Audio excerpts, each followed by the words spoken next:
আর মলা মাছ আজকে রান্না করব। প্রথমে হচ্ছে কেটে নিব, মলা মাছ হচ্ছে এখন কেটে নিব।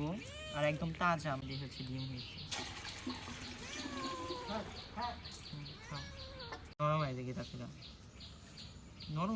মলা মাছ হচ্ছে কাটা শেষ আমার, এখন পরিষ্কার করে ধুয়ে নিব। মলা মাছটা হচ্ছে ধুয়ে নিছি, তারপরে অল্প অল্প হচ্ছে আইসটা আছে, এটা লবণ দিয়ে ভালোভাবে ধুলেই হবে। মাছ তো কাটা শেষ, এখন আমি রান্না করব হচ্ছে চচ্চড়ি করব। এখানে হচ্ছে আমি টমেটো ভালোভাবে কেটে নিছি, সাথে হচ্ছে সিম কেটে নিব। সিম আর আলু হচ্ছে কেটে নিতেছি এই পাশে, সুন্দরভাবে ধুয়ে নিব। আর এখানে হচ্ছে পেঁয়াজ কাঁচামরিচ কেটে নিছি। মাখায় দেওয়ার জন্য প্রথমে হচ্ছে একটা কড়াই নিয়ে নিছি। আর এখানে হচ্ছে পেঁয়াজ কাঁচামরিচ নিয়ে নিলাম, পেঁয়াজ কাঁচামরিচ নিয়ে নিছি। আর এইখানে হচ্ছে সব ধরনের মশলা নিয়ে নিছি, ধনিয়া পাতা, মরিচের গুঁড়া, হলুদের গুঁড়া, রসুন বাটা আর জিরা বাটা আর ধনিয়ার গুঁড়া নিয়ে নিলাম। আর পরিমাণ মতো হচ্ছে লবণ দিয়ে দিলাম। আর পরিমাণ মতো হচ্ছে তেল দিয়ে দিব। এখন তেলটা একটু বেশি দিব, কারণ ছোট মাছের মধ্যে একটু তেল না হলে মজা লাগে না, এই জন্য। আর সরিষার তেল ঢালার পর একটা স্মেল আসে, অনেক ভালো লাগে। মাছগুলো দিয়ে দিব আগে, সবার আগে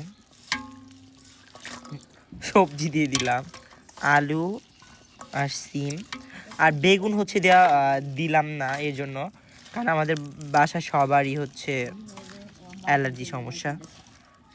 আর এই যে মাছ সুন্দরভাবে কেটে নিয়েছিলাম আমি, দিছি। এখানে কিছু লাউ শাকের পাতা দিলে আর মজা হতো। আমার মাখানো হচ্ছে শেষ, এখন হচ্ছে টমেটো দিয়ে দিব। আর আমি এই মাছের মধ্যে হচ্ছে মটরশুঁটি দিব।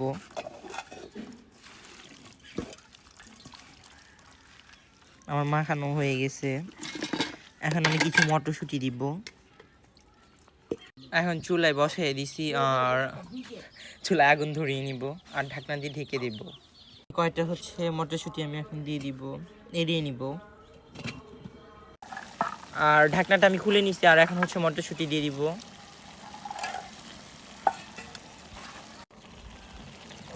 মটরশুঁটি দেওয়ার পর আমি ঝোল দিয়ে দিছি কষানোর জন্য, এখন ঢাকনা দিয়ে ঢেকে দেব। রান্নাটা আমার হয়ে গেছে, কারণ একটু ঝোল ঝোল রেখে নামিয়ে নিব। এই তো আমার রান্না হচ্ছে হয়ে গেছে, আমি নামিয়ে নিছি।